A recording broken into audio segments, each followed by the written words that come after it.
Ooh, all right. Georgia, 24.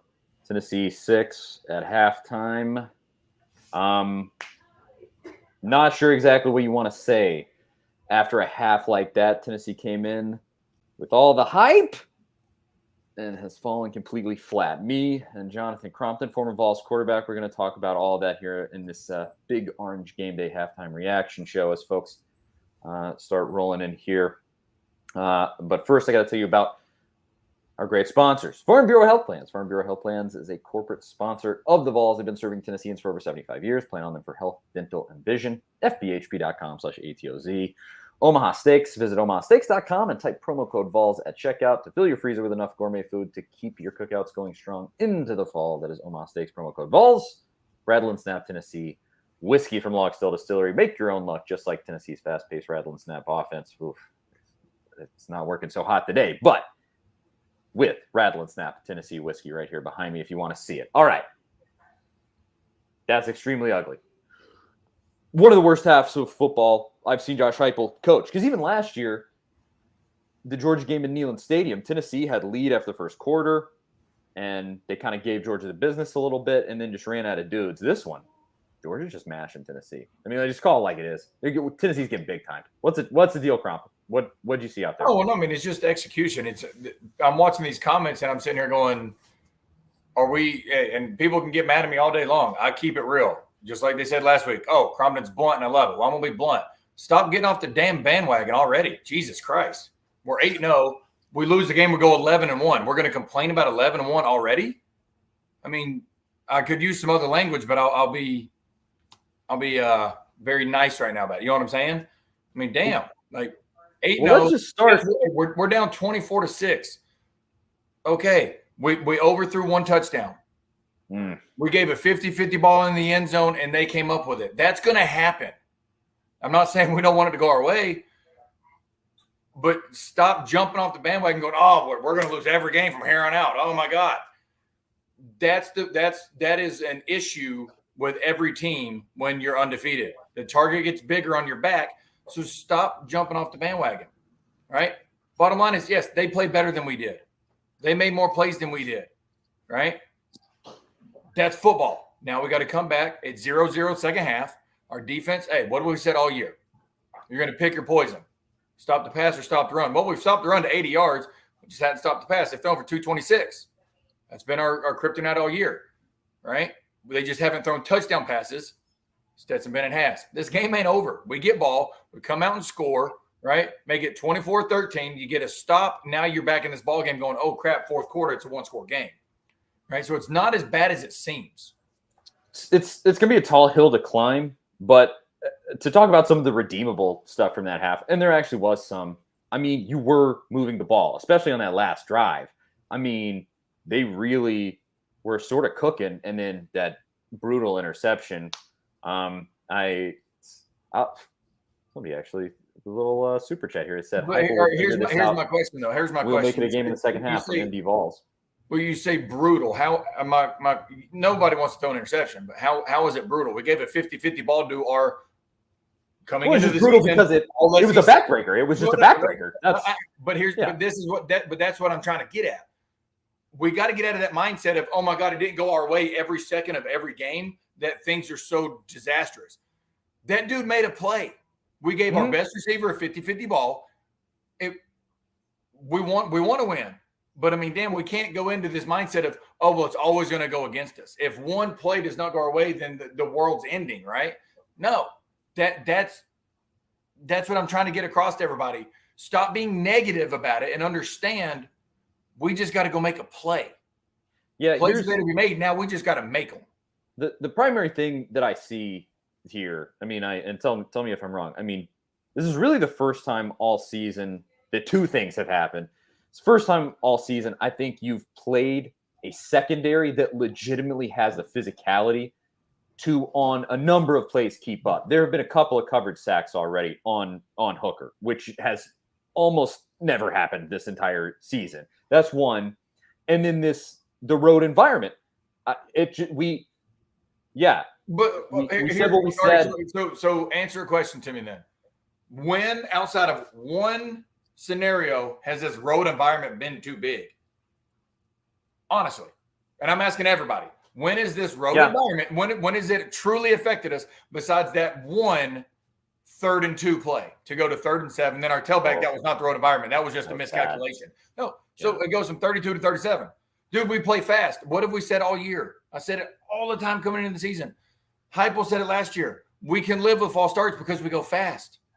So that's not, I'm going to contradict myself. That wasn't the road environment. That was a defensive line shifting, and we thought they were coming off the ball. That was not the road. So this road environment's not been too big for us. It's just the fact of we haven't executed. It's okay. Crap's going to happen. We got every blow from Georgia. Every blow went their way. That's the best they can play. Literally, that is the best Georgia can play. Easily the best they've looked all season. We can play. We Easily. call it half, go make a drive. See what I'm saying? Like we got to get out of the mindset that it's always negative all the time. Right? Well, football is a game of adversity. Are you going to look it in the face and say, F you adversity? Or are you going to go, oh, well, okay, and crumble? Heupel doesn't believe in that. That's what I like about it. And here's the situation that Tennessee finds itself in.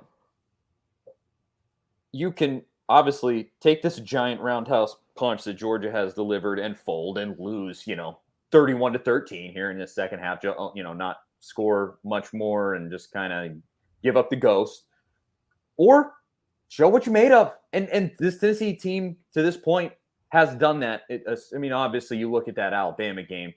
Alabama landed roundhouse punches and Tennessee answered. This one, obviously, a much bigger shot that Tennessee has taken here.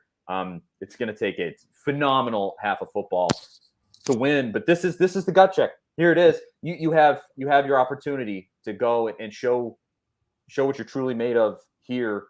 And I'll lead into that and say let's get to the Omaha Steaks second half change. Because I think clearly Tennessee needs to make a few. So it's gut check time. You got to come back here. What does Tennessee need to do to do that? Before you do that, I'm gonna ask Kenny Brady a question. How have I lost my mind? Please tell me. I'm dead ass serious. Tell me how I've lost my mind and how you're watching a different game than me. And we'll talk about it after Charlie gets done talking. we will get there. So we'll talk about the primary changes that Tennessee needs to make in that second half. But first, I got to tell you about the great folks at Omaha Steaks. Fall is in the air. That means fall grilling with cookouts, tailgate parties, and so much more. Luckily, the flavor experts at Omaha Steaks have made it easy to savor all the flavors of fall with their mouth-watering assortments of perfectly aged steaks, ultra-juicy burgers, and easy-to-prepare comfort meals. They're ready in a flash. It's the perfect time to load up on all of this incredible flavor and take advantage of 50% off site-wide by shopping their friends and family sale. Go to omahasteaks.com and use promo code VOLS. You see it there at the bottom of the screen, VOLS, and you'll get $30 off your order. Don't wait. Go to omahasteaks.com and stock up today. Omaha Steaks isn't just steak. It is the best steak of your life. I've had them. They genuinely are very, very good, very high quality. And don't forget to score that extra $30 off your order when you use Vols at checkout. Omaha Steaks is perfect for those chilly and busy fall nights. You won't come close to getting this kind of quality from the grocery store. Visit omahasteaks.com, promo code Vols at checkout. Minimum order may be required. Omaha Steaks, promo code Vols, VOLS. And here, Crump, let's say it. Omaha, what changes does Tennessee need to make to come back in this one? It's going to be a tall order. No, and I'll get there in just a second. But Kenny, you didn't answer my question. How am I watching a different game? All you said was I'm jumping the fans' asses for being real. All I said was stop jumping off the bandwagon. I think it's just kind of two different perspectives. It's a defeatist and a more positive mindset. Listen, let me talk. I'm asking Kenny in a true grown-up fashion. How am I watching a different game? We're getting beat. Alabama went from 28 down 28-10. Hey, by the way, in case you're wondering, that's the same amount of points we're down at halftime to almost winning the game. All I'm saying is stop acting like it's the worst in the world. We've played our worst. They played their best, and we're still in this ball game with how we play offense. Jeff Rubel, he's trying to say, oh, Tennessee's defense is garbage. And we've said it all year. We're going to pick our poison, beat us with the run or the pass. They've made their plays. Now it's our turn to go make our plays. That's all I'm saying. Well, does that make sense? I'm not watching a different game. I just see it from a different perspective. Well, here, so obviously, the belief is still there. So what do they have to do here? What is we have to do what we've done really well in the second half of most other games is start getting more QB pressure, right? That last drive was the definition of what we don't want Stetson to be able to do, and step up with 2 hard shuffles in the pocket, right? And make a throw over the middle, extend the drive. So we got to really get more pressure. And Jeff, we actually, for how Georgia runs the ball, we have stopped the run. They ran it 16 times for 80 yards. So they're averaging under 5 yards a carry for how Georgia runs the ball is what I'm getting at, right? Not for the average team, but for how Georgia runs it. We have slowed them down. We have not stopped the passes. 15 of 21 for 226.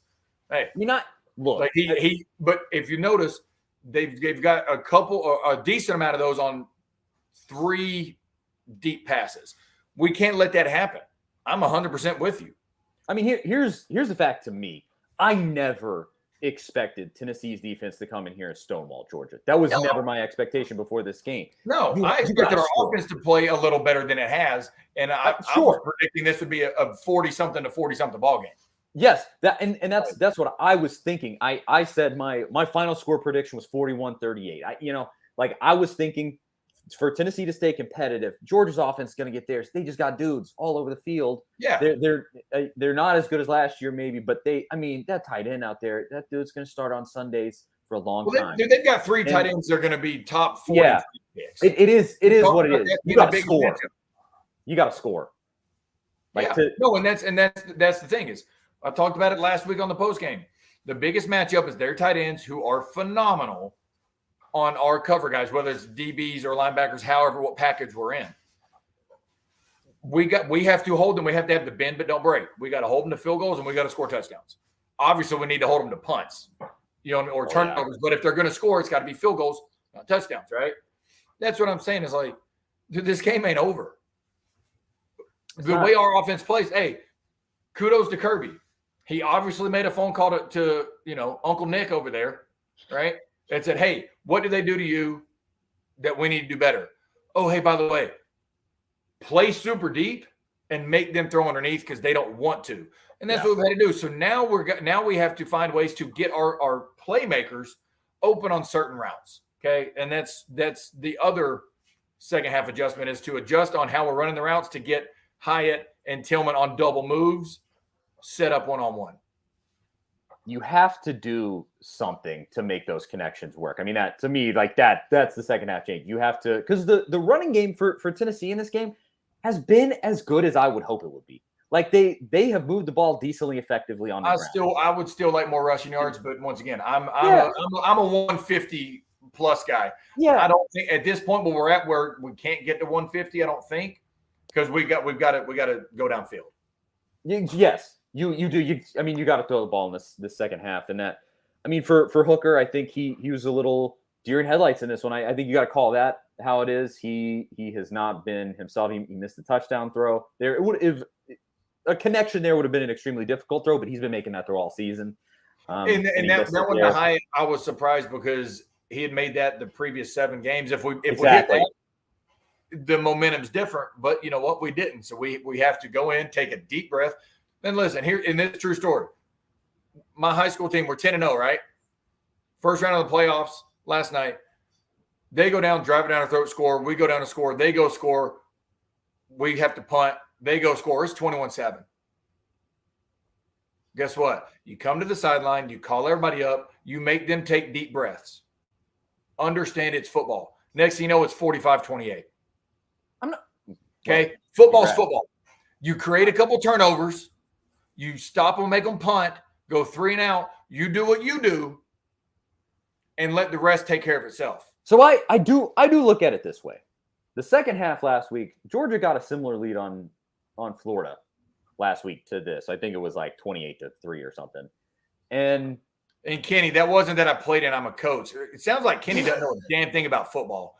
Right? So Kenny, listen, bro. Anything you say, I promise you, I will never take seriously, because you sound like somebody that was like, oh, man, my youth league, I'd have been great if I would have played. My daddy was the coach. Well, okay. But Don't talk smack to me. I promise you, I'll talk it right back. But I just there's a lot here that has to be corrected, and it's almost too much to kind of say in this. But here's to the point. Mark's right. It ain't how you start, man. It's how you finish. Yeah, to the point that I was getting to. So Georgia goes in that second half against Florida. They get a little loosey-goosey. They're feeling like, hey, we got a big lead. We're going to kind of go downfield. Stetson Bennett throws 2 interceptions, and suddenly it's a one-score game. Just, hey, have the same thing happen here, and you're right back in this game. I mean, you said it there. That's what I'm trying to say. On the first drive. Take some deep breaths, but run what we run. Do our stuff. Just get a couple adjustments on how we're going to get Hyatt and Tillman one-on-one. When we're one-on-one, we're over 70% in success rate. You know what I'm saying? Like with those two guys. We just got to get them one-on-one. It ain't no big deal. Now we just got to adjust, take some deep breaths, play our game. Exactly. Yeah. Just stay the course. You got to do play the game that you played all year long that's been so successful, that you beat Alabama with, that you beat LSU with, that you beat Kentucky by 40 with last week. I mean, just play your football game. And I think they'll if they can do that, worst case scenario, I think this game ends close. And that's but here's what I want everybody to realize again, though. When we're in year 2, we screw around and do what we can do in this game, and anything can happen. But if it doesn't, and we go 11-1, we still, and we'll talk about it later, we still got a chance to get in at 11-1. Yeah, you're not going to have me complain. This one specific game does not define how great of a season this is, and how really, really, really good we're going to be in the future. It just predicts if we're going to go to Atlanta or not. Yeah. Right?